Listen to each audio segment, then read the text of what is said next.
Hay historias que se niegan a morir, se aferran a las ruinas, se impregnan en la tierra y susurran en el viento que azota los valles olvidados. Son ecos de un dolor tan profundo, de una ambición tan desmedida, que el tiempo mismo no puede borrarlos. Hoy no vamos a hablar de fantasmas que arrastran cadenas o de monstruos que acechan en los bosques. No, hoy vamos a descender a un abismo mucho más real, a una oscuridad que no nació en el infierno, sino en el corazón humano. Esta es la macabra y silenciada historia de la familia del Pozo y el secreto que se esconde en las entrañas de Oaxaca, un secreto que, una vez conocido, cambiará para siempre su forma de entender el destino, la suerte y el precio de un deseo. Parte 1. El gancho. La historia de nuestro descubrimiento no comienza en el siglo XIX, sino hace apenas unos años, en la sequedad polvorienta de un otoño oaxaqueño. Un equipo de geoarqueólogos de la UNAM, liderado por la pragmática y reconocida doctora Elena Arriaga, había obtenido un permiso sin precedentes para realizar un estudio no invasivo en los terrenos de la antigua Hacienda de la Cosecha Seca, conocida popularmente por los locales como la Hacienda del Pozo. La propiedad, un esqueleto de adobe y cantera, devorado por el tiempo y la vegetación, había pertenecido a la infame familia del Pozo, cuyo linaje se había extinguido, o eso decían los registros oficiales, a finales del Porfiriato. El objetivo oficial del equipo era cartografiar las estructuras subterráneas precoloniales que, según se teorizaba, yacían bajo los cimientos de la hacienda española. Usaban un georradar de última generación, una máquina que enviaba pulsos electromagnéticos a la Tierra para dibujar un mapa de lo invisible. Durante 3 semanas, los resultados fueron predecibles. Restos de cimientos más antiguos, posibles canales de irrigación zapotecas, nada fuera de lo común. El joven becario, un muchacho entusiasta llamado Javier, bromeaba diciendo que lo más emocionante que habían encontrado eran las madrigueras de tejones centenarios. Pero en la 4ª semana, todo cambió. Estaban barriendo el área del patio central, un espacio abierto donde solo quedaba el brocal de un pozo antiguo, una boca de piedra tallada que se asomaba a la oscuridad como un ojo ciego. El georradar, que hasta entonces emitía un zumbido monótono, empezó a chillar con una frecuencia aguda y errática. En la pantalla, la doctora Arriaga vio algo que desafiaba la lógica arquitectónica y geológica. Directamente debajo del pozo, a unos 10 metros de profundidad, no había una simple cisterna o el final del túnel de agua. Había una anomalía, una estructura perfectamente cúbica, de unos 5 por 5 metros, hecha de un material tan denso que las ondas del radar apenas podían penetrarlo. No era roca, no era metal conocido. Y lo más extraño de todo, parecía haber sido construida alrededor del túnel del pozo, como si la intención no fuera contener agua, sino sellar algo que estaba dentro, o impedir que algo saliera. «Es imposible», murmuró Arriaga, sus dedos tamborileando en la pantalla. La erosión, la sismología de la zona. Una cámara hueca de este tipo se habría derrumbado hace más de un siglo, a menos que no esté vacía. La atmósfera cambió instantáneamente. El calor del mediodía pareció desvanecerse, reemplazado por un frío que no pertenecía al clima. Javier dejó de bromear. Un silencio tenso, cargado de una expectativa casi eléctrica, se apoderó del equipo. Decidieron usar una microsonda de perforación, un taladro de diamante del grosor de un brazo, equipado con una cámara endoscópica. Era arriesgado. El permiso no incluía excavación, pero la anomalía era demasiado tentadora, un misterio científico que gritaba por ser resuelto. El taladro descendió con una lentitud agónica, atravesando capas de tierra compacta y roca. El olor que subió del agujero fue la primera señal de que algo andaba terriblemente mal. No era el olor a tierra húmeda y mineral que esperaban. Era un hedor seco, polvoriento, como el de un libro milenario que se deshace en polvo, pero con una nota subyacente acre, casi ozónica, como el aire después de una tormenta eléctrica.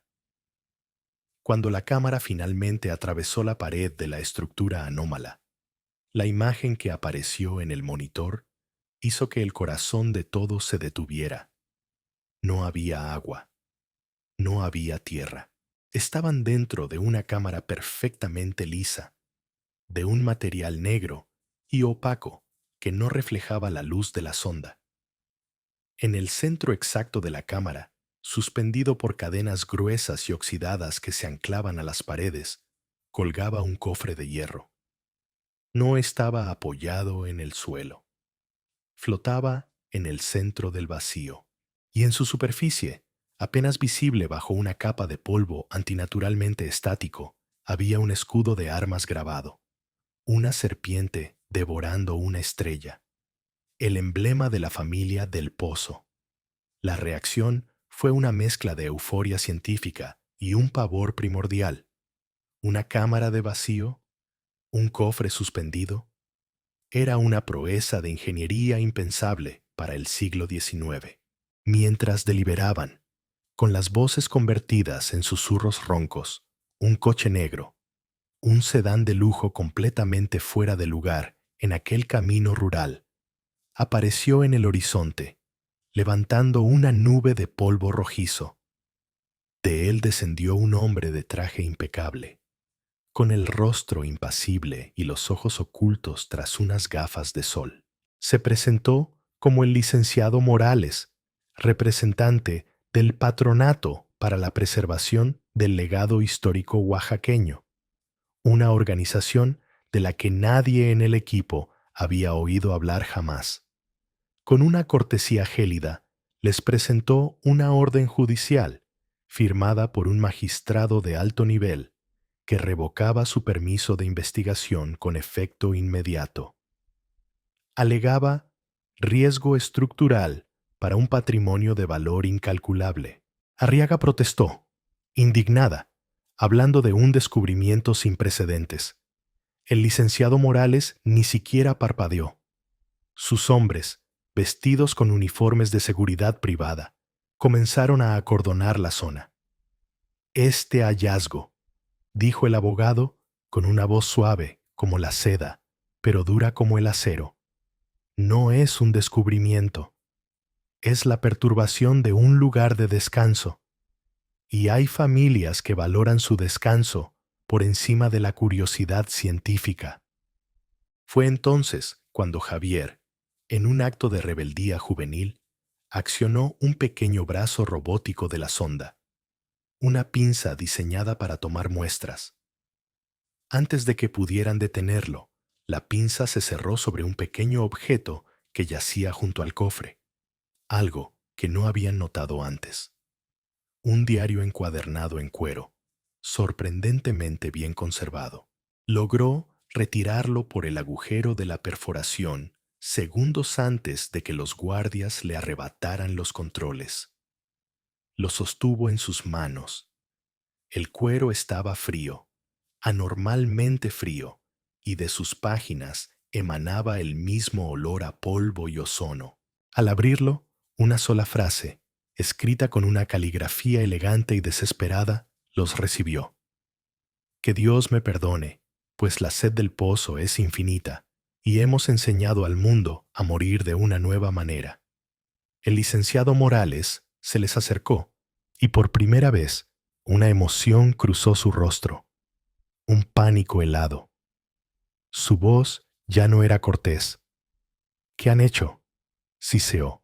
¿Qué verdad tan terrible habían desenterrado que una organización desconocida pero inmensamente poderosa se movilizó en cuestión de horas para volver a sepultarla? ¿Y qué clase de muerte es la que se aprende? Parte 2. Llamada a la acción inicial. Narrador. La respuesta a esa pregunta yace en las páginas de ese diario. Un testimonio que fue confiscado, pero no antes de que una mente rápida y valiente lograra fotografiar cada una de sus páginas con su teléfono móvil. Unas fotografías que, a través de una cadena de susurros y contactos sigilosos, han llegado hasta mí. Y estoy a punto de compartir su contenido con ustedes.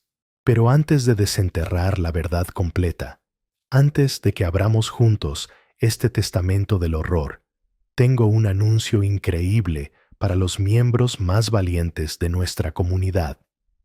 Este canal no es solo un lugar para escuchar historias, es un archivo de lo prohibido, y para celebrarlo, los primeros 1000 valientes que se suscriban ahora mismo a Secretos Enterrados, activen la campana de notificaciones para no perderse ni un solo susurro del pasado y comenten la palabra potencial en este video. Entrarán en un sorteo exclusivo. El premio, una réplica exacta, hecha a mano por un artesano experto, del diario de la familia del Pozo. Imaginen tenerlo en sus manos, sentir el cuero frío, ver la caligrafía desesperada. Es lo más cerca que estarán de tocar este abismo sin caer en él. No esperen. El pozo de la oportunidad es profundo, pero no infinito. Suscríbanse, activen la campana, comenten potencial y aseguren su lugar en la historia. Ahora, volvamos a Oaxaca, a 1870, y conozcamos a la familia que hizo un pacto con la sed. Parte 3. El trasfondo histórico profundo. Para entender el mal de los del Pozo, primero debemos entender su mundo. Oaxaca en la década de 1870 era una tierra de contrastes brutales, una herida abierta entre el México antiguo y el moderno. Las leyes de reforma habían golpeado duramente a la iglesia y a las comunidades indígenas, y el poder se estaba reconcentrando en las manos de unas pocas familias terratenientes, los hacendados, que gobernaban sus vastos territorios como reinos feudales. La Hacienda de la Cosecha Seca, rebautizada por el pueblo como Hacienda del Pozo, era una de las más prósperas, pero su riqueza no provenía solo del agave y la cochinilla, emanaba de algo mucho más antiguo que yacía en su corazón. La vida cotidiana para los cientos de trabajadores, en su mayoría indígenas zapotecos y mixtecos, era un ciclo de trabajo extenuante bajo un sol implacable, desde el alba hasta el ocaso, por una paga miserable, o más a menudo, por deudas que se heredaban de generación en generación. La justicia era la palabra del patrón. La fe era una mezcla sincrética y tensa.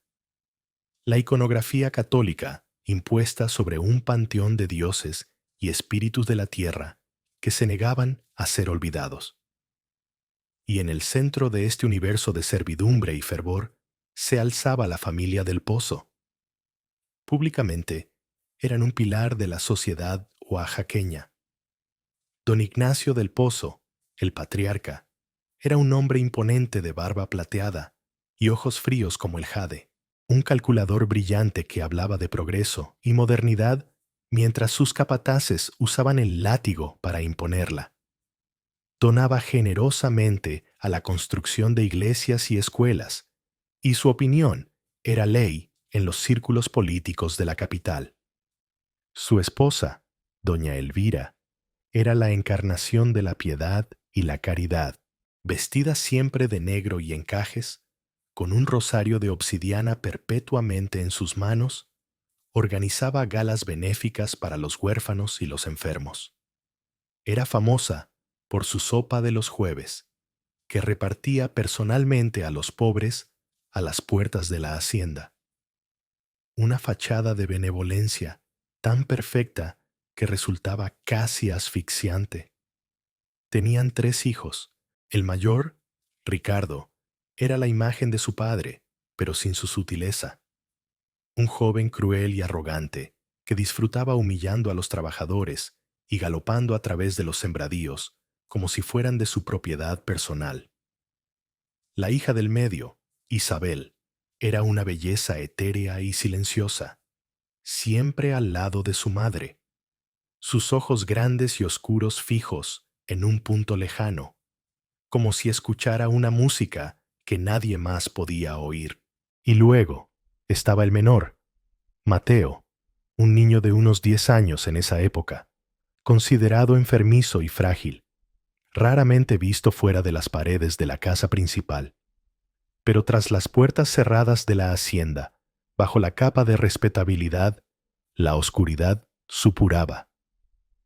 Los sirvientes más antiguos, aquellos cuyas familias habían servido a los del pozo por generaciones, sabían que había reglas no escritas. Nunca, bajo ninguna circunstancia, acercarse al pozo del patio central después del anochecer. Nunca mirar directamente a los ojos de don Ignacio cuando hablaba de sus competidores. Y sobre todo, nunca preguntar por los invitados especiales que a veces llegaban a la hacienda en medio de la noche, hombres y mujeres de buena posición, rivales comerciales, políticos disidentes o artistas aclamados, que eran recibidos con todos los honores por don Ignacio y doña Elvira, y que, tras una larga velada en el estudio privado del patriarca, se marchaban en la madrugada, con la mirada vacía y un andar lento, como si les hubieran robado algo más que su tiempo. Los rumores eran susurros venenosos intercambiados en la cocina o en los campos de agave. Se hablaba de cánticos extraños que a veces se escuchaban provenir de la capilla privada de la familia. Cánticos que no estaban en latín ni en español, sino en una lengua gutural y siseante. Se contaba que los animales de la hacienda, los perros, los caballos, evitaban instintivamente el patio central, gimiendo y encabritándose si se les forzaba a cruzarlo. A veces, un mendigo o un vendedor ambulante que había aceptado la generosidad de doña Elvira y había pasado la noche en la hacienda, desaparecía sin dejar rastro. Cuando alguien preguntaba, la respuesta era siempre la misma. Decidió buscar mejor fortuna en otra parte. La crueldad de Ricardo no era simple matonismo. Tenía un filo experimental. Se le veía a menudo atrapando pájaros o lagartijas, no para matarlos, sino para susurrarles algo junto al brocal del pozo, tras lo cual los animales quedaban paralizados, vivos pero inertes, hasta que morían de hambre e inanición. La verdadera motivación de los del pozo no era la simple maldad o la codicia, era algo mucho más filosófico y aterrador. Según el diario que estamos a punto de explorar, creían haber descubierto una de las leyes fundamentales del universo. Creían que el destino no era un camino, sino un árbol con infinitas ramas de posibilidades. Cada persona, en su nacimiento, poseía un vasto potencial. La posibilidad de ser un genio, un santo, un líder, un amante, un artista. La mayoría de la gente desperdiciaba este potencial, viviendo vidas mediocres. El pozo de su hacienda no era un pozo de agua. Era un ajamuay, un devorador de caminos, una entidad primordial, ni buena ni mala, simplemente hambrienta. Una entidad que, a cambio de un deseo, no se cobraba con el alma, sino con algo mucho más valioso: todas las demás ramas del árbol del destino de una persona. Si un hombre deseaba ser el más rico de la región, el pozo se lo concedía, pero al hacerlo, podaba todas las demás ramas de su ser, su capacidad para amar, su salud, su talento para la música, su habilidad para hacer amigos, su paz mental. Lo dejaba como un árbol de una sola rama, próspero en un único aspecto, pero muerto en todos los demás. Se convertía en una caricatura, un cascarón exitoso. Los del Pozo, durante generaciones, habían perfeccionado el arte de usar este poder. No mataban a sus enemigos, los secaban, los invitaban, localizaban su anhelo más profundo y los manipulaban para que lo pidieran como un deseo al milagroso pozo familiar. Y al hacerlo, no solo neutralizaban la amenaza, sino que, según su creencia, la suerte o el potencial perdido por la víctima era absorbido por la familia, fortaleciendo su propio árbol del destino. No se veían como villanos, sino como jardineros de la realidad, podando las ramas débiles de la humanidad para injertar su fuerza en su propio linaje. Buscaban crear, a través de generaciones de este parasitismo metafísico, un ser humano perfecto, un del Pozo que contuviera en sí mismo todo el potencial robado de miles de vidas. Buscaban la apoteosis, parte 4. El incidente desencadenante. El primer gran acto que cimentó el horror y demostró la aterradora eficacia de su método, tuvo como víctima a don Francisco de la Vega, un hacendado de una región vecina. De la Vega era todo lo que don Ignacio del Pozo no era: carismático, genuinamente amado por sus trabajadores, y un innovador que había introducido nuevas técnicas de cultivo que estaban haciendo que sus tierras fueran mucho más productivas que las de los del Pozo. Empezaba a ganar influencia política, hablando de reforma agraria y derechos laborales, ideas que amenazaban el núcleo del poder feudal de Ignacio. Era una espina clavada en el costado de la familia, una rama floreciente que proyectaba una sombra sobre la suya. El plan para secarlo fue ejecutado con la precisión de una cirugía. La invitación llegó en forma de una carta escrita por la propia mano de doña Elvira, invitando a don Francisco y a su esposa a una cena para discutir la colaboración y el futuro de nuestra amada Oaxaca. Era una trampa irresistible, una oferta de paz del poderoso y temido don Ignacio. De la Vega, un hombre optimista por naturaleza, aceptó, creyendo que podía razonar con su rival. La noche de la cena, la hacienda del Pozo se vistió de gala. Candelabros, plata pulida, los mejores vinos.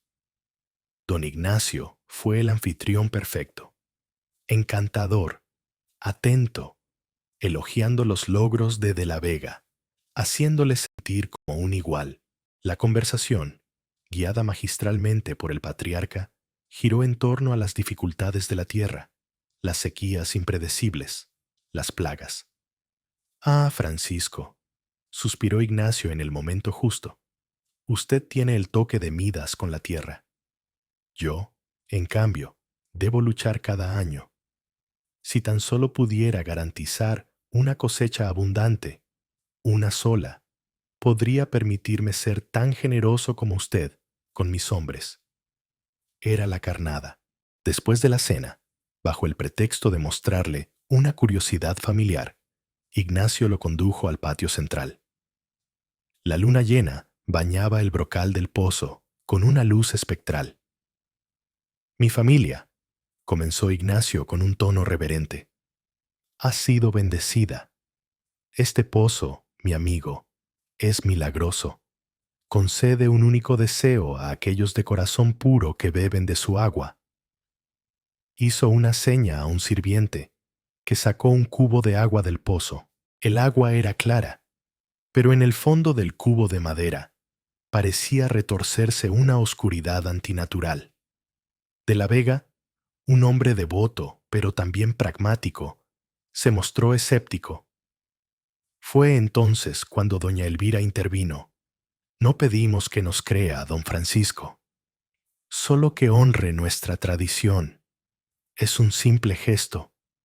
Ricardo, el hijo, sonreía en las sombras, una sonrisa depredadora. La presión social era inmensa. Rechazar la oferta sería un insulto mortal. Francisco, atrapado, rió nerviosamente. Bueno, ¿quién soy yo para rechazar una bendición? ¿Y qué mal puede hacer? Ignacio le entregó un caso de plata. ¿Cuál es tu mayor anhelo, amigo mío? Pídelo con fe. Francisco, con la mente llena de las conversaciones de la noche, de sus preocupaciones y sus esperanzas, miró el agua. Solo pido lo que cualquier hombre de la tierra pediría, dijo en voz alta, su voz resonando en el silencio del patio. Deseo una cosecha tan abundante que mis graneros rebosen, una cosecha que asegure el bienestar de mi gente por años. Bebió el agua. Según el diario, el sabor era neutro, pero dejó una sensación de frío helado en su estómago. Durante unos segundos no pasó nada. Francisco sonrió, un poco avergonzado. Deliciosa, dijo por cortesía. Luego, sus ojos parpadearon. Una expresión de confusión cruzó su rostro. Miró a don Ignacio, pero su mirada pareció atravesarlo. ¿Dónde... ¿Dónde estoy? Preguntó, su voz repentinamente infantil. Don Ignacio puso una mano paternal en su hombro. Estás entre amigos, Francisco. Estás cansado. Te acompañaremos a tu carruaje. La esposa de la Vega, que había estado charlando con Isabel, corrió hacia él, alarmada. Lo que vio la heló. La inteligencia, el carisma, la chispa en los ojos de su marido, se habían ido. Lo que quedaba era una cáscara vacía, una mirada bovina y plácida. El viaje de vuelta fue una pesadilla silenciosa. Don Francisco de la Vega ya no habló de política ni de agricultura. Se dedicó a tararear una canción infantil y a mirar las formas de las nubes por la ventanilla. En los meses siguientes, el deseo se cumplió con una precisión monstruosa. La hacienda de la Vega tuvo una cosecha milagrosa. El maíz creció hasta alturas imposibles. Los frutos eran el doble de grandes. Sus graneros rebosaron. Pero él, el hombre que lo había deseado, era incapaz de gestionarlo. Pasaba los días sentado en su porche, sonriendo a la nada. Su mente, antes un torbellino de ideas y estrategias, se había convertido en un estanque de agua quieta. Perdió su influencia, sus negocios se desmoronaron por la negligencia y su familia, incapaz de entender la súbita e irreversible demencia, cayó en la desesperación. El trágico accidente fue encubierto como un colapso nervioso debido al exceso de trabajo. La comunidad lo lamentó, pero nadie sospechó. Los del Pozo, con una calculada expresión de pena, ofrecieron ayudar a la familia de la Vega a gestionar sus propiedades, absorbiendo lentamente sus tierras y su poder. Habían podado la rama rival, y ahora la savia de su fortuna fluía directamente hacia ellos. El horror no había hecho más que empezar. Parte 5. La escalada del terror. Con el éxito del secado de don Francisco de la Vega, la familia del Pozo se envalentonó. El Pozo había demostrado su poder una vez más, y ellos, sus custodios, se volvieron más audaces en su jardinería del destino. La década de 1870 se convirtió en un festín silencioso para la entidad que habitaba bajo su hogar. Las víctimas ya no eran solo rivales directos, sino cualquiera cuyo potencial la familia codiciara. Cada desaparición de talento o virtud en la región de Oaxaca coincidía con un nuevo florecimiento en el linaje del Pozo. El terror se extendió como una mancha de aceite, invisible pero omnipresente. La segunda víctima notable fue un joven pintor de la capital llamado Elías Montero. Montero era un prodigio, un artista cuyo uso del color y la luz Se decía que capturaba el alma misma de Oaxaca. Su fama crecía, y en una de sus obras más aclamadas, una serie de retratos de trabajadores del campo, había pintado una tristeza y una resignación en sus ojos que doña Elvira consideró una crítica implícita y vulgar a la clase hacendada. Era un potencial de belleza y verdad que los del Pozo no podían tolerar que existiera fuera de su control. Lo invitaron a la hacienda con el pretexto de encargarle un retrato familiar. Montero, halagado y sin conocer la reputación rural de la familia, aceptó. Durante días trabajó en su estudio, capturando la belleza helada de doña Elvira, la arrogancia de Ricardo y la inquietante quietud de Isabel, pero fue don Ignacio quien orquestó su caída. Cada día, el patriarca hablaba con él sobre el arte, sobre la búsqueda de la perfección. Tu talento es inmenso, Elías, le decía, pero todo artista sueña con una sola cosa, la obra maestra, esa pintura única que te hará inmortal. ¿No darías cualquier cosa por tener la inspiración para crearla? La semilla quedó plantada.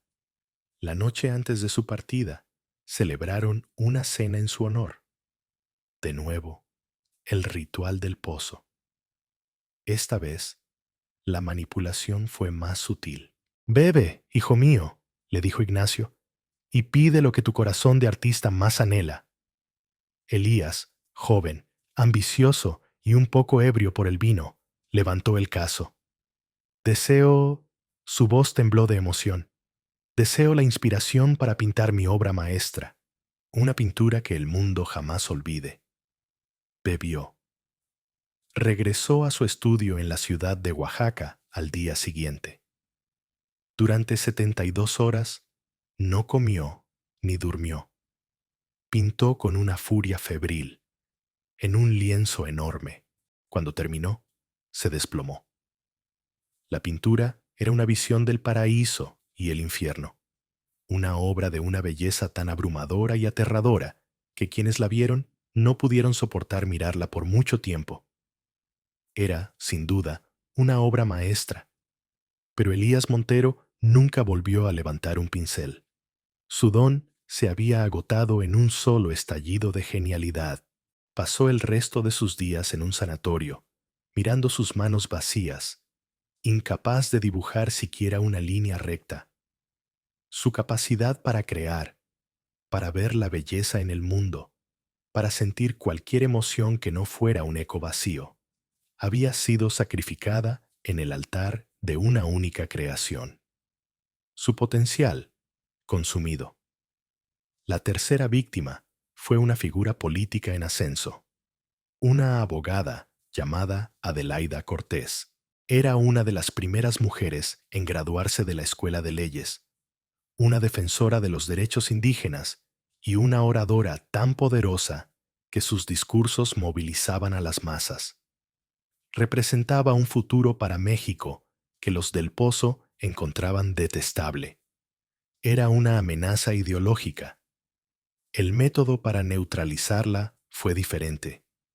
Ricardo, el hijo, fue el encargado.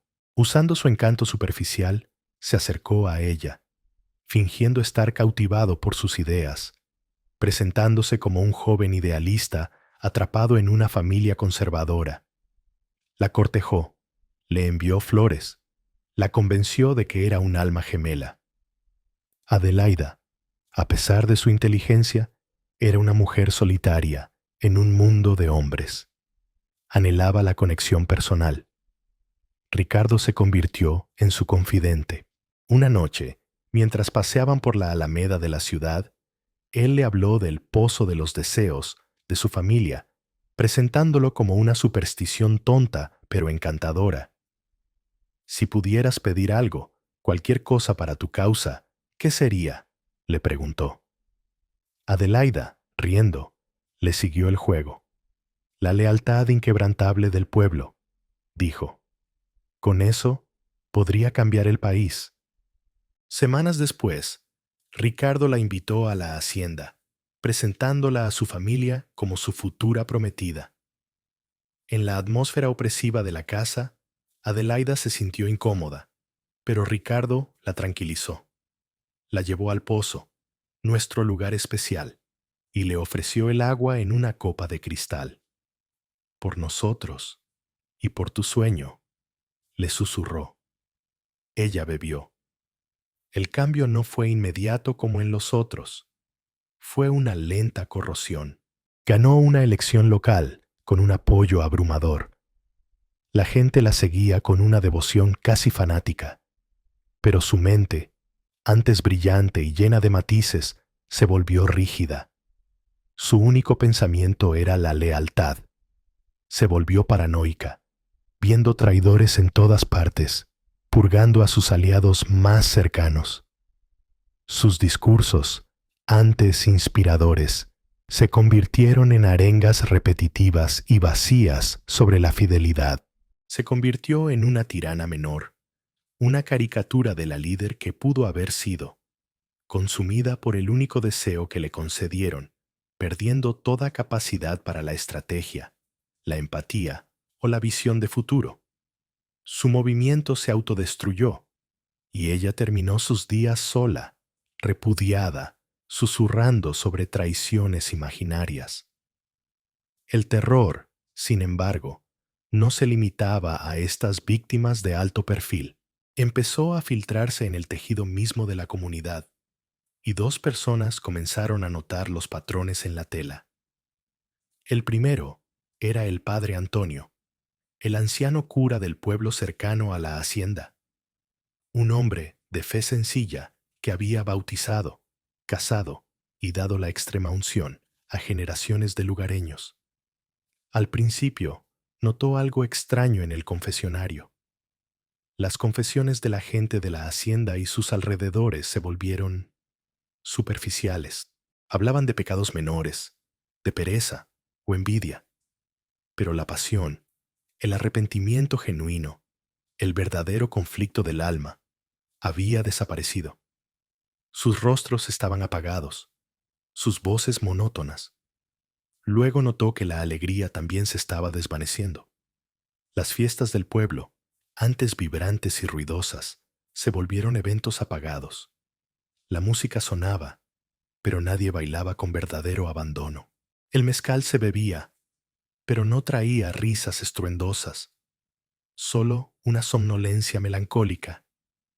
Era como si una niebla espiritual, una anedonia colectiva, estuviera descendiendo sobre su rebaño. Intentó hablar con don Ignacio al respecto, sugiriendo una misión religiosa para reavivar la fe. Don Ignacio lo escuchó con una sonrisa condescendiente y luego hizo una donación tan grande para reparar el techo de la iglesia que el padre Antonio se sintió avergonzado y obligado a guardar silencio. La segunda testigo fue una mujer llamada Xochitl, una joven curandera que había sido aprendiz de la anciana del pueblo, una mujer que conocía las viejas historias, las que hablaban de los devoradores de caminos y los pozos secos de almas.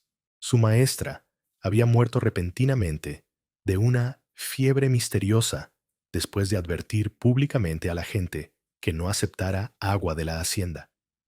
Xochitl heredó su conocimiento y su miedo. Reconocía los símbolos, veía la forma en que las plantas alrededor de la hacienda del pozo crecían de forma extraña, sus colores ligeramente desvaídos, como si la tierra misma estuviera anémica. Observaba a las personas que habían tenido contacto cercano con la familia y notaba la delgadez en sus destinos. El carpintero que antes podía construir cualquier cosa y ahora solo hacía cajas. El músico que solo podía tocar la misma canción una y otra vez. La tejedora cuyo telar solo producía patrones sin vida. Xochitl intentó advertir a la gente en secreto, usando el lenguaje de la superstición. Dejaba amuletos de protección en sus puertas. Realizaba limpiezas con copal para ahuyentar el mal aire. Pero la gente tenía más miedo del capataz de los del pozo que de los viejos cuentos. Cuando Ricardo se enteró de sus actividades, la humilló públicamente en la plaza del mercado, acusándola de brujería y charlatanería. La desacreditaron, la aislaron, convirtiéndola en una paria. Sabía la verdad, pero estaba atrapada en una red de poder y miedo. Mientras tanto, los fenómenos paranormales se intensificaban, volviéndose innegables. La gente de la región comenzó a compartir pesadillas. Soñaban con desiertos de polvo gris, donde árboles de una sola rama se extendían hacia un cielo sin sol. Se despertaban con una sensación de pérdida, como si hubieran olvidado algo de vital importancia. Una extraña enfermedad que los médicos llamaron la melancolía oaxaqueña se extendió, una fatiga profunda, una apatía que ningún tónico podía curar. El clima local se volvió errático. Sequías prolongadas y devastadoras afectaban a todas las haciendas excepto a la de los del pozo, que parecía tener siempre la cantidad justa de lluvia. Los animales se volvían locos. Bandadas de pájaros caían muertas del cielo. Los coyotes, que normalmente evitaban a los humanos, se acercaban a la hacienda y aullaban durante toda la noche, no con hambre, sino con algo que sonaba a lamento. El horror había dejado de ser un secreto familiar. Se había convertido en una presencia palpable, un veneno que se filtraba en el agua, en el aire y en los sueños, secando lentamente el alma de toda una región. Parte 6. La llegada del investigador. Las noticias de la melancolía oaxaqueña y los extraños sucesos que rodeaban a la familia del Pozo, aunque suprimidas localmente, finalmente llegaron a oídos muy lejanos y muy atentos. No a través de los canales gubernamentales, sino a través de la red de información de la Iglesia Católica. Las cartas desesperadas y confusas del padre Antonio, llenas de observaciones sobre la apatía espiritual de su Grey, fueron interceptadas por una oficina poco conocida y altamente secreta dentro del Vaticano, la Congregatio Pro Causis Obscuris, la Congregación para las Causas Oscuras. Este no era el santo oficio de la Inquisición, no se ocupaba de la herejía, sino de lo que sus miembros llamaban contagios espirituales, fenómenos que erosionaban la fe y el alma a una escala comunitaria, plagas no del cuerpo, sino del anima mundi. Y para investigar estos casos, tenían agentes especiales, hombres de fe, pero también de intelecto agudo, eruditos en historia, teología y lo arcano.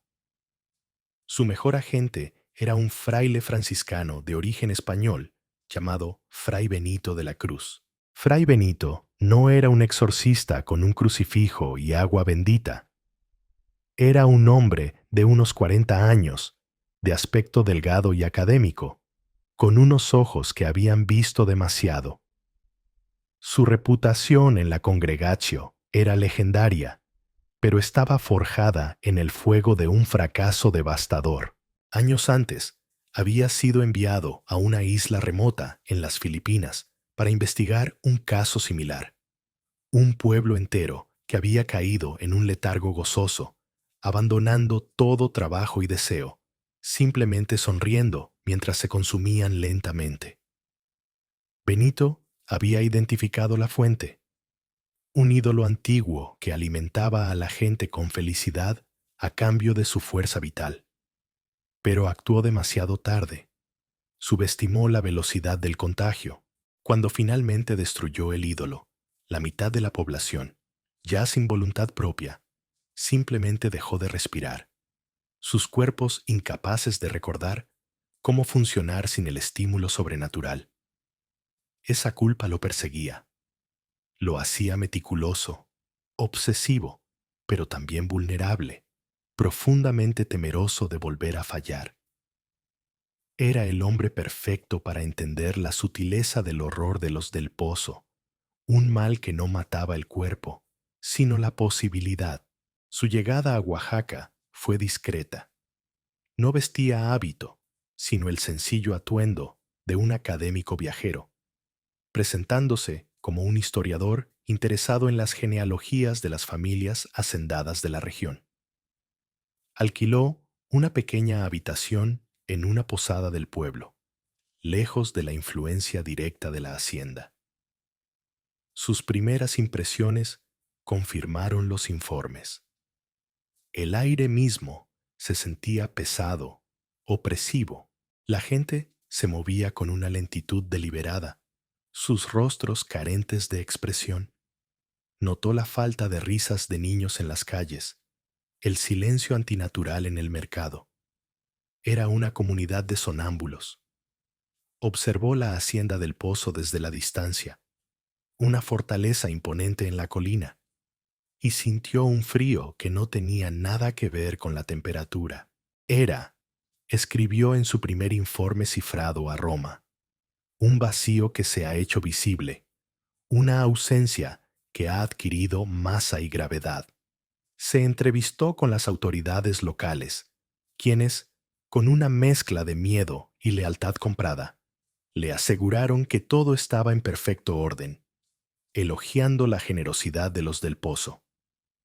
Pero Fray Benito era un experto en leer entre líneas, en detectar el miedo detrás de las sonrisas forzadas.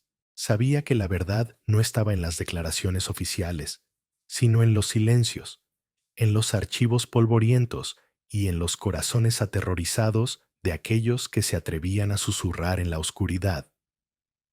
Su investigación, metódica y silenciosa, estaba a punto de comenzar. Y sabía, con la certeza que le daba su trágica experiencia, que estaba en una carrera contra el tiempo antes de que la sequía de almas se volviera irreversible. Parte 7. La investigación meticulosa. Fray Benito de la Cruz comenzó su trabajo no con confrontaciones, sino con el arma más poderosa de un erudito, la paciencia. Su investigación se dividió en 3 frentes paralelos, cada uno diseñado para tejer una red alrededor de la verdad que los del Pozo habían enterrado tan profundamente. Su primera línea de investigación fueron los archivos. Pasó semanas enteras en el Archivo Diocesano de Oaxaca y en el Registro Civil, con el pretexto de su investigación genealógica. Los empleados, al principio, lo veían como un excéntrico más. Pero Benito no buscaba nombres y fechas, buscaba patrones, y los encontró.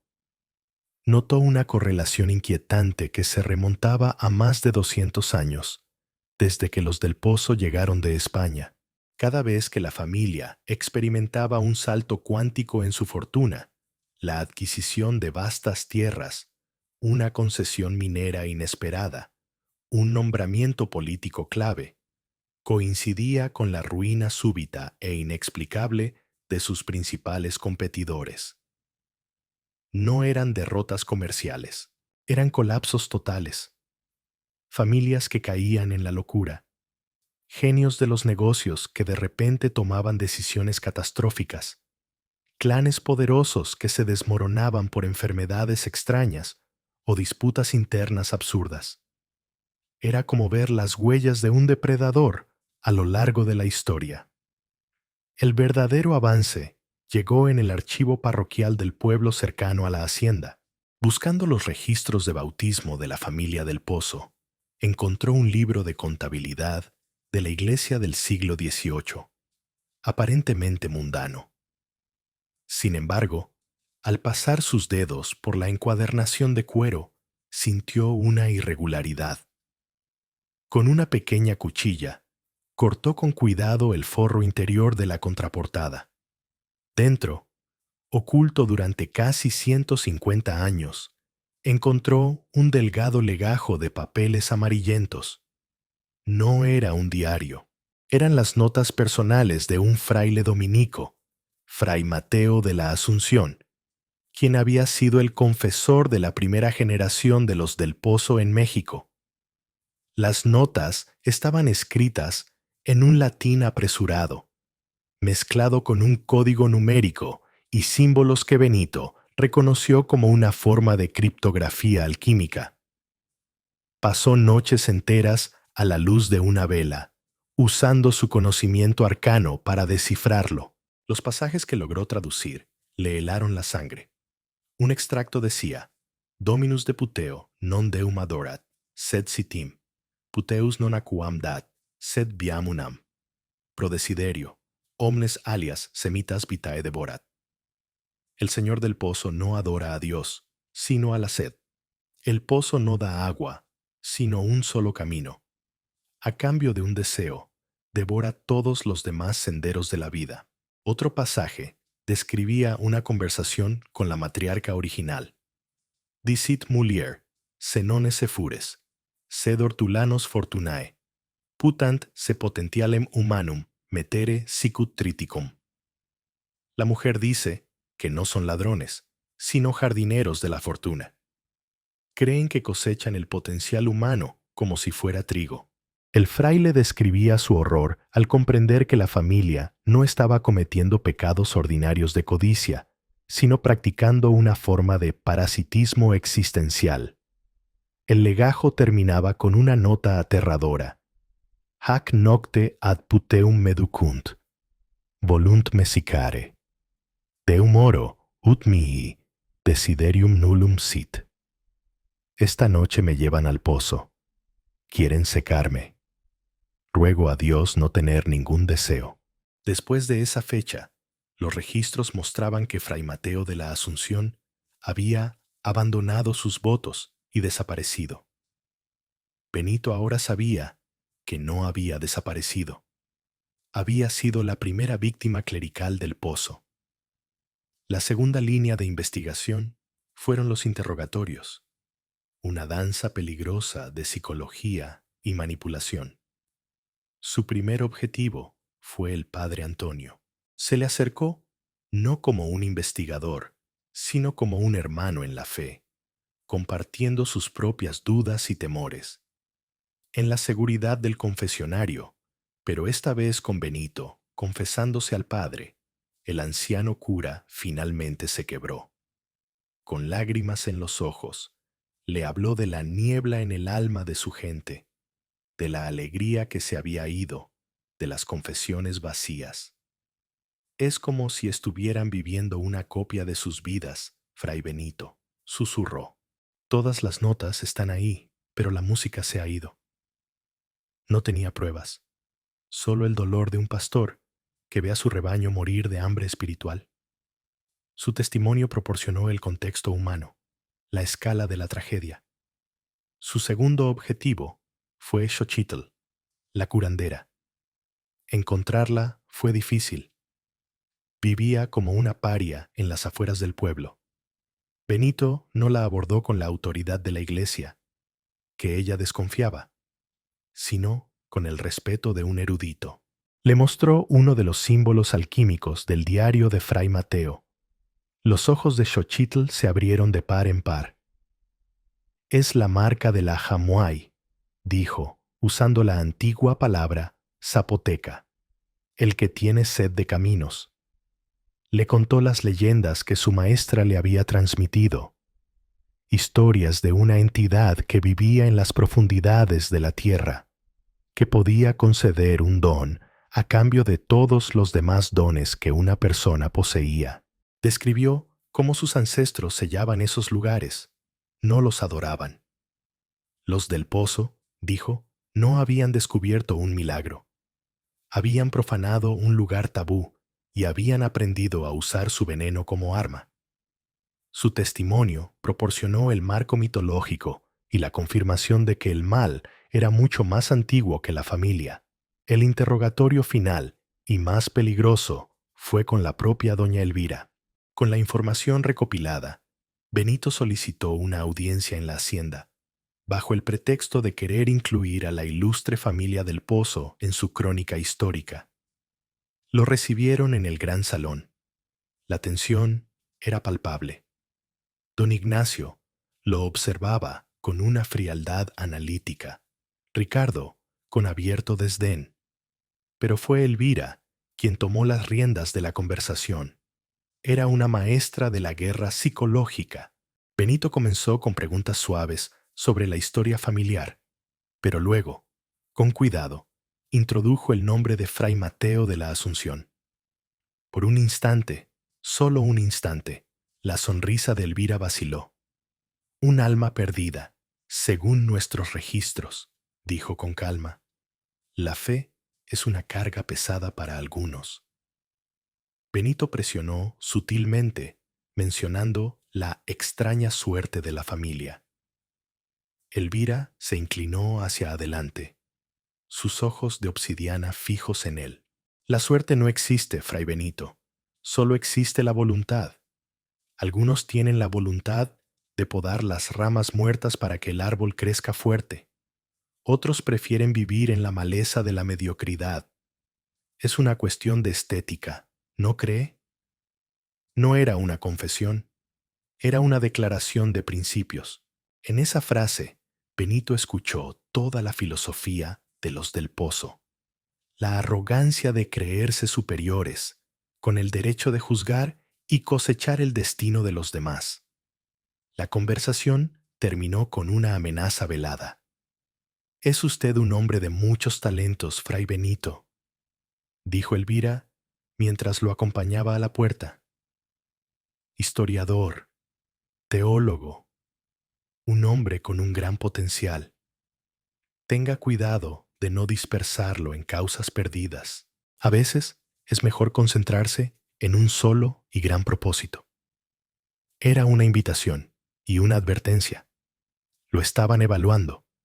Le estaban ofreciendo, a su manera, un lugar en su nuevo mundo o un trago del agua del pozo. La tercera línea de investigación fue la evidencia física. Una noche de tormenta, aprovechando la oscuridad y el ruido del viento, Benito se infiltró en los terrenos de la hacienda. Evitando a los guardias, llegó al patio central. La atmósfera alrededor del pozo era sofocante. El aire vibraba con una energía antinatural. Se arrodilló junto al brocal y miró hacia abajo. La oscuridad era absoluta. No había reflejo de los relámpagos que surcaban el cielo. Era como mirar la garganta de la nada. Usando un pequeño espejo, intentó reflejar la luz de un relámpago en el interior. Por un segundo, la luz no se reflejó. Fue absorbida, y en ese instante de iluminación no vio agua, sino algo que se arremolinaba lentamente, una negrura más profunda que la propia oscuridad. Sintió un tirón. No era físico, era un tirón en su mente. Sus ambiciones, sus recuerdos, la memoria de su fracaso en Filipinas, su deseo de redención. Sintió como si unos dedos fríos e invisibles estuvieran tirando de esos hilos de su ser, invitándolo a soltarlos, a ofrecerlos a cambio de paz, de éxito. Se apartó con un grito ahogado, sudando frío. Luego, siguiendo una intuición, investigó la casa de reposo que los del pozo mantenían caritativamente en una parte alejada de la propiedad. Forzando una ventana, entró. No era un sanatorio, era un museo de almas vaciadas. Allí, en camas limpias, estaban sentados algunos de los invitados especiales desaparecidos. Elías Montero, el pintor, mirando sus manos. Adelaida Cortés, la política, susurrando la palabra lealtad. Y otros, desconocidos, cada uno atrapado en el bucle infinito de su único deseo cumplido. Estaban bien alimentados, cuidados físicamente, pero sus ojos estaban muertos. Eran los trofeos de los del pozo. La convergencia de las tres líneas de investigación lo golpeó con la fuerza de una revelación apocalíptica. El diario del fraile le dio el qué. Los testimonios del cura y la curandera le dieron el cómo y sus consecuencias. Y la evidencia física le mostró el resultado final. Los del pozo no solo estaban neutralizando enemigos, estaban recolectando activamente el potencial humano. No servían a la sed del pozo, la habían domesticado. La usaban como una herramienta de destilación existencial para purificar y fortalecer su propio linaje. Y el horror final, la pieza que encajó todo, la encontró en una última relectura del diario cifrado de Fray Mateo. Una frase que había pasado por alto. Finis operis non est potentia, sed deificatio, unum creare volunt, qui omnes semitas inse continet. El fin de la obra no es el poder, sino la deificación. Quieren crear a uno que contenga todos los caminos en sí mismo. Su objetivo final no era la riqueza ni el poder terrenal, era crear un Dios, un descendiente del pozo, que alimentado por el potencial robado de miles, trascendería la condición humana. Y Benito se dio cuenta, con un pavor que le heló la médula, de que el joven Mateo, el hijo menor, frágil y sobreprotegido, no era un niño enfermo, era el recipiente. Estaban preparándolo para la cosecha final. Parte 8. La confrontación en el santuario del mal. El conocimiento de la verdad era una brasa ardiente en la mente de Fray Benito. No podía simplemente exponer a la familia. Su poder era demasiado grande, sus conexiones demasiado profundas. Nadie le creería. Tenía que detenerlos en su origen, en el corazón de su poder blasfemo. Sabía que no podía enfrentarse a la entidad del pozo directamente, pero quizás podría interrumpir el ritual humano que la alimentaba. Guiado por una referencia críptica en el diario de Fray Mateo sobre la capilla que se hunde para tocar el cielo inferior, Benito dedujo que el verdadero santuario no estaba en la capilla visible de la hacienda, sino debajo de ella. Durante la siguiente noche de luna nueva, una fecha que según los textos alquímicos era propicia para los grandes trabajos, se preparó para el descenso. Su infiltración fue una pesadilla de sigilo y tensión. Logró entrar en la capilla vacía, cuyo aire estaba impregnado de un olor a incienso y a ese ozono seco y polvoriento que ahora asociaba con el pozo. Detrás del altar mayor, oculto por un pesado tapiz que representaba el juicio final, encontró lo que buscaba. No una puerta, sino una sección del suelo de baldosas con un patrón ligeramente diferente. Tras forzarla, reveló una escalera de caracol de piedra que descendía en una espiral vertiginosa hacia una oscuridad fría y palpitante. Cada escalón hacia abajo parecía aumentar la presión en sus oídos y en su alma. El aire se enrarecía, pero no por falta de oxígeno, sino por falta de algo, de esperanza, de potencial. Se sentía como si estuviera entrando en una zona de vacío espiritual. La arquitectura de la cripta era una blasfemia calculada. Las paredes no estaban hechas de piedra normal, sino del mismo material negro y opaco que el equipo de arqueólogos encontraría más de un siglo después. No había antorchas, pero el espacio estaba iluminado por una luz fosforescente y enfermiza que emanaba de vetas en el propio material, dibujando patrones que eran una parodia grotesca de las vidrieras de una catedral. En lugar de santos, los nichos en las paredes contenían objetos extraños y terribles. El pincel petrificado de Elías Montero, un libro de leyes cuyas páginas se habían vuelto blancas pertenecientes a Adelaida Cortés, una guitarra cuyas cuerdas se habían deshecho en polvo. Eran los catalizadores, los restos físicos del potencial robado. En el centro de la cámara circular, el brocal del pozo se abría directamente desde el suelo, una boca negra y silenciosa. Y alrededor de él estaba la familia del pozo. Habían llegado en medio del ritual más importante de su historia.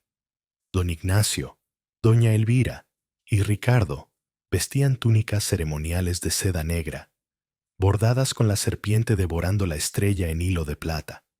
Pero no estaban solos. En el centro, arrodillado frente al pozo, estaba el joven Mateo, el hijo menor. No parecía un niño enfermizo.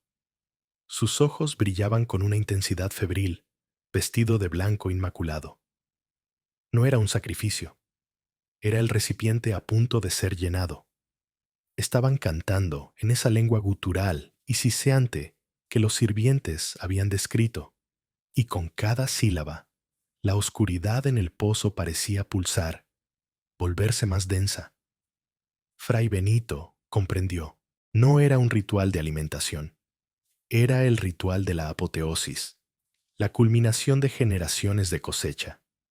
Estaban a punto de transferir todo el potencial acumulado en la familia y en el pozo a Mateo, para completar su obra y crear a su Dios viviente. Benito salió de las sombras. «En el nombre de Dios, deténganse», gritó, su voz sonando débil en la acústica muerta de la cámara. La familia se volvió. No hubo sorpresa, ni pánico. Don Ignacio sonrió, una sonrisa de triunfo absoluto. «Fray Benito de la Cruz», dijo, su voz resonando con una nueva autoridad.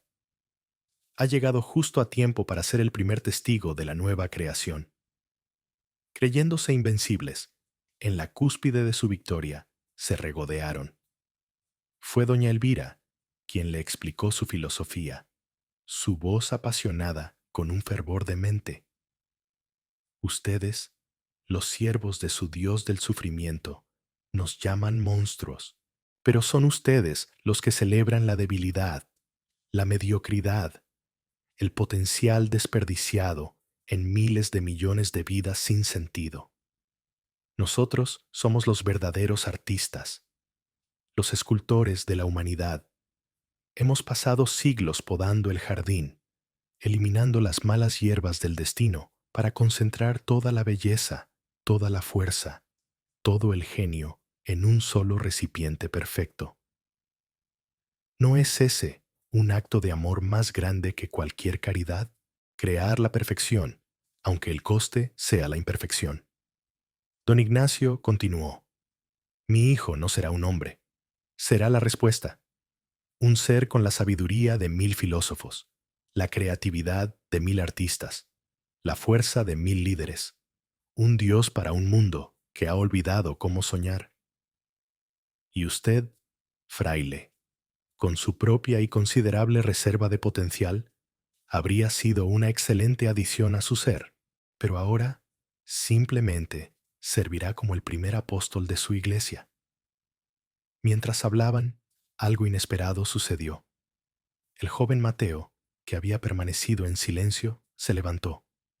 Las lágrimas surcaban su rostro. «No», dijo con una voz clara y temblorosa. «He escuchado. He visto en sus mentes lo que han hecho, las vidas que han vaciado, el dolor que han causado. Esto no es creación. Es un robo. Es la desolación». Su familia lo miró, estupefacta. El recipiente se estaba revelando.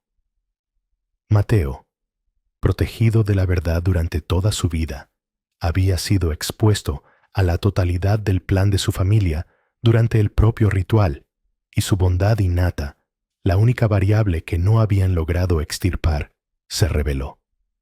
Antes de que pudieran detenerlo, se arrodilló de nuevo frente al pozo, pero no para recibir, para dar. «Escúchame, Sed», gritó hacia el abismo. «Te ofrezco un deseo, el más grande de todos». Don Ignacio gritó. «No, muchacho idiota, arruinarás todo». Pero era demasiado tarde. Con toda la fuerza de su alma pura y horrorizada, Mateo pronunció las palabras que cambiarían el mundo. «Deseo que haya paz en el mundo, que nadie vuelva a sufrir como sufre esta gente. Deseo que todo el dolor, toda la lucha y todo el conflicto terminen. Ahora». El silencio que siguió fue más aterrador que cualquier grito. El pozo, La entidad primordial, por primera vez en siglos, recibió una ofrenda de una magnitud inimaginable. Un deseo que no abarcaba a un solo individuo, sino a toda la humanidad. Y lo concedió. Fray Benito lo sintió primero como una ola de calma que lo recorrió, borrando su miedo, su culpa, su ira. Luego, vio el efecto en los del pozo. El rostro de don Ignacio, contraído en una mueca de furia, se relajó en una expresión de plácida indiferencia. La mano de Ricardo, que se había lanzado para agarrar a su hermano, se detuvo a medio camino, y su brazo cayó a su costado, mientras miraba una veta de luz en la pared con vago interés. El ritual se rompió, pero el horror que siguió fue infinitamente peor. La entidad, sobrecargada, gorgoteando con el potencial colectivo de toda la especie humana, comenzó a manifestarse. La negrura del pozo se desbordó, extendiéndose por el suelo como un aceite espeso, y de ella comenzó a emerger una forma, una silueta de ausencia, un agujero en la realidad con la forma de un ser humano. Era el Ahamuay, el devorador de caminos, tomando forma física, nutrido por la paz total. Y fuera de la cripta, en todo el mundo, la humanidad se detenía.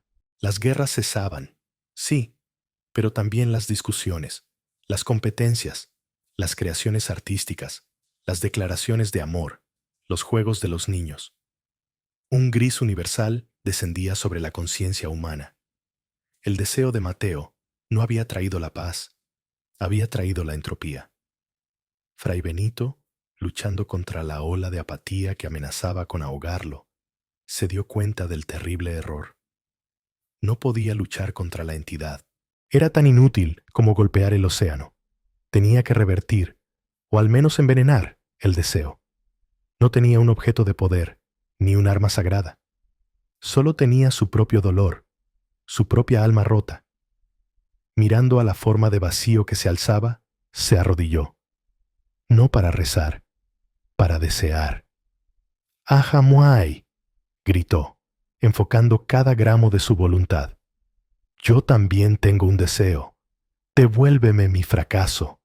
Devuélveme el dolor de las almas que no pude salvar en Filipinas.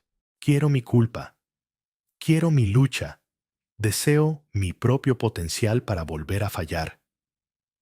Fue un acto de locura lógica.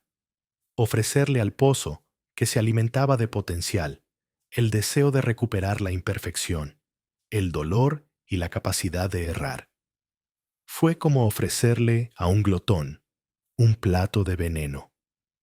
La ofrenda, tan pequeña, tan personal, tan paradójica, fue como una astilla de vidrio en la comida perfecta de la entidad. La forma de vacío vaciló, un chillido silencioso, un desgarro en el tejido de la realidad resonó en la cripta. La paz universal se fracturó por un instante. La negrura retrocedió, hundiéndose de nuevo en el pozo con una velocidad violenta. Mateo, el niño que había hecho el deseo, se desvaneció. Su cuerpo convirtiéndose en polvo y siendo arrastrado hacia el abismo, consumido por la magnitud de su propia petición. La batalla no se ganó, simplemente se interrumpió. Parte 9. La resolución ambigua. La retirada de la entidad fue cataclísmica. En el instante en que el torrente de apatía global fue envenenado por el deseo paradójico de Fray Benito, el vínculo que los del pozo habían mantenido durante siglos con el pozo se rompió violentamente.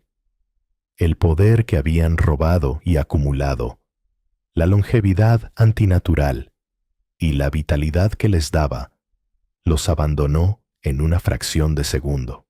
Para Fray Benito fue la visión más espantosa de su vida. Don Ignacio del Pozo, el patriarca imponente, envejeció 200 años en un suspiro. Su piel se secó y agrietó como un pergamino, Sus ojos se hundieron en sus cuencas y su cuerpo se encogió hasta que su túnica ceremonial lo envolvió como un sudario antes de derrumbarse en una pila de polvo y huesos quebradizos. Doña Elvira soltó un grito, pero su voz se convirtió en el crujido de hojas secas. Su rostro, una máscara de piedad y crueldad, se desintegró, revelando el cráneo que había debajo, que luego también se deshizo en nada. Ricardo, el hijo arrogante, se miró las manos mientras se convertían en garras esqueléticas y luego en ceniza, su expresión de sorpresa congelada mientras el viento del cataclismo lo borraba de la existencia. Fueron consumidos no por un fuego externo, sino por el vacío que ellos mismos habían creado en el mundo, un vacío que ahora reclamaba sus cuerpos desprovistos de la fuerza vital robada. En menos de 10 segundos, la ilustre y temida familia del Pozo dejó de existir, reducida a 3 montones de polvo gris sobre el suelo de la cripta blasfema. La cripta misma comenzó a temblar, la estructura antinatural incapaz de mantenerse sin la voluntad de sus amos. Fray Benito, sacudido pero vivo, su dolor y su culpa devueltos a él como un manto familiar y pesado, supo que tenía que escapar. Agarró lo único de valor que quedaba, además de su vida: el libro de contabilidad de la iglesia, que contenía el diario cifrado de Fray Mateo, que había dejado caer durante la confrontación. Mientras subía a toda prisa por la escalera de caracol, las paredes de material negro comenzaron a agrietarse, la luz enfermiza a parpadear y morir. El techo de la cripta se derrumbó con un estruendo ensordecedor justo cuando él salía a la capilla, sellando para siempre la entrada al pozo y los restos pulverizados de sus guardianes.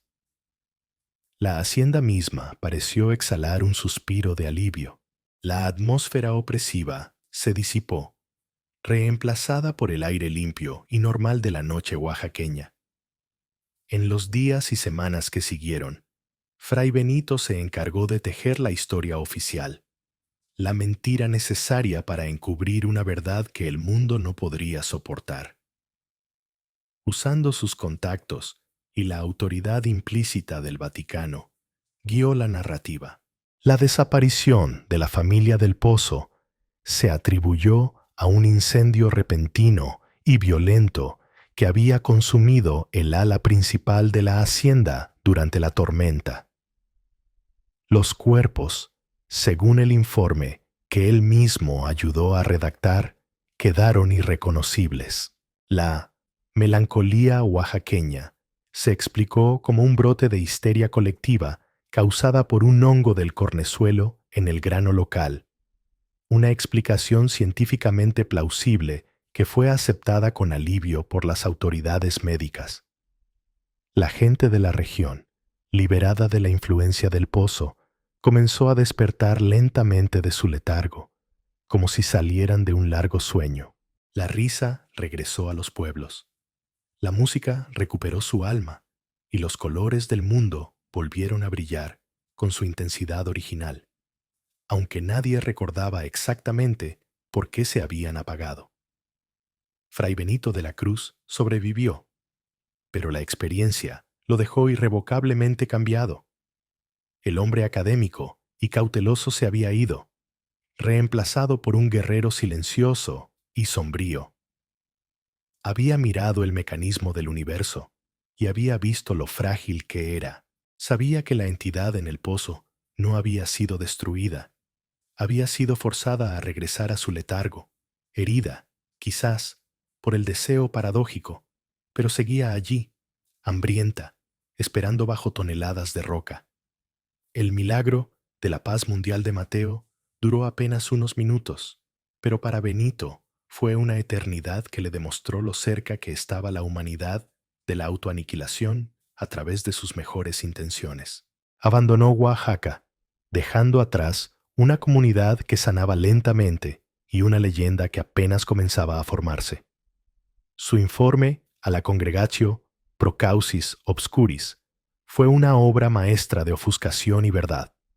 Describió la derrota de una herejía familiar gnóstica, omitiendo la naturaleza cósmica y existencial de la amenaza. Sabía que algunas verdades eran un veneno demasiado potente, incluso para los guardianes de los secretos más oscuros. La verdadera historia, la aterradora mecánica del pozo, la guardó para sí mismo, un peso que llevaría solo hasta su tumba. Parte 10. El epílogo y la sombra persistente. Décadas después, la hacienda del pozo se convirtió en una ruina total, un lugar que incluso los bandidos evitaban. La naturaleza la reclamó, pero de una manera extraña. Las enredaderas que cubrían sus muros de adobe eran pálidas y frágiles, y las flores que crecían en sus patios tenían colores desvaídos. Se convirtió en una leyenda local, una historia de fantasmas para asustar a los niños. La gente contaba que si te acercabas demasiado por la noche, no sentirías miedo, sino una profunda tristeza, una sensación de haber perdido algo que ni siquiera sabías que tenías. El eco del mal de los del pozo no era de terror, sino de vacío, una cicatriz en el paisaje emocional de la región. Los descendientes de los trabajadores de la hacienda todavía advertían a sus hijos que nunca, jamás, desearan nada con demasiada fuerza cerca de esas ruinas, porque la tierra escucha y a veces concede los deseos de la peor manera. ¿Y qué fue de Fray Benito de la Cruz? Dedicó el resto de su vida a su nueva y autoimpuesta misión. Usando el diario cifrado de Fray Mateo como su piedra de Roseta, se convirtió en el principal experto mundial en singularidades existenciales, como él las llamaba. Fundó una subsección secreta dentro de la propia Congregatio, una orden de vigilantes dedicados a encontrar, estudiar y neutralizar otros lugares como el Pozo de Oaxaca. Su investigación lo llevó a rincones olvidados del mundo, a un manantial en el corazón de la selva negra alemana, a una cueva sonora en el desierto de Australia, a una grieta en un glaciar de la Patagonia. Descubrió que el pozo no era único, era simplemente una manifestación de un principio universal, una falla en el tejido de la realidad que podía ser explotada. Dejó un archivo oculto, el Archivo Benito, una colección de sus hallazgos para guiar a las generaciones futuras de vigilantes, con una advertencia terrible en su primera página. El mayor peligro para la humanidad no es el odio, sino el deseo de soluciones perfectas y sencillas. La entropía siempre escucha esas oraciones. Pero esta historia no termina con la muerte de un hombre santo y atormentado. La amenaza nunca desapareció por completo. Hay un detalle que Fray Benito, en su prisa por escapar de la cripta colapsada, no notó. Mientras recogía el libro de contabilidad de la iglesia, una sola página, la última del diario cifrado de Fray Mateo, se había desprendido y había quedado entre los montones de polvo que una vez fueron la familia del pozo. Una página que describía no cómo usar el pozo, sino cómo crear uno nuevo, o, más bien, cómo despertar a otro que dormía. Un hombre elegante, vestido con un traje de diseño italiano, observa la bulliciosa ciudad a través de un ventanal panorámico. En su escritorio de caoba, junto a un ordenador portátil de última generación, descansa un objeto antiguo, enmarcado y conservado al vacío. Un trozo de pergamino amarillento, cubierto de una escritura latina y símbolos alquímicos. Es la página perdida. El hombre se vuelve y sonríe, y en sus ojos fríos como el jade se vislumbra la misma ambición calculadora de su antepasado. La cámara se aleja para mostrar una placa de latón en la puerta de la oficina. No dice del pozo. El nombre es diferente, adaptado a los nuevos tiempos, a un nuevo continente, pero el emblema grabado debajo del nombre es inconfundible. Una serpiente devorando una estrella, un descendiente de una rama menor de la familia, uno que escapó de México mucho antes del cataclismo, había sobrevivido. Y durante más de un siglo, su linaje ha estado buscando esta página, la clave para reclamar su legado. El pozo de Oaxaca fue sellado, pero la sed es inmortal. Y en algún lugar bajo el asfalto y el acero de una metrópolis moderna, otro pozo espera ser despertado. La cosecha está a punto de comenzar de nuevo. Parte 11. Llamada a la acción final. Si esta historia te ha helado la sangre, si has sentido el tirón del vacío en tu propia alma, no te quedes en silencio. Compártela para que otros conozcan el precio de los deseos. Dale a me gusta para que el algoritmo sepa que la oscuridad merece ser iluminada. Y sobre todo, no olvides suscribirte a Secretos Enterrados y activar la campana, porque los secretos más oscuros de nuestra historia aún esperan ser revelados. Y créeme, la sed del olvido es infinita. Nos vemos en el próximo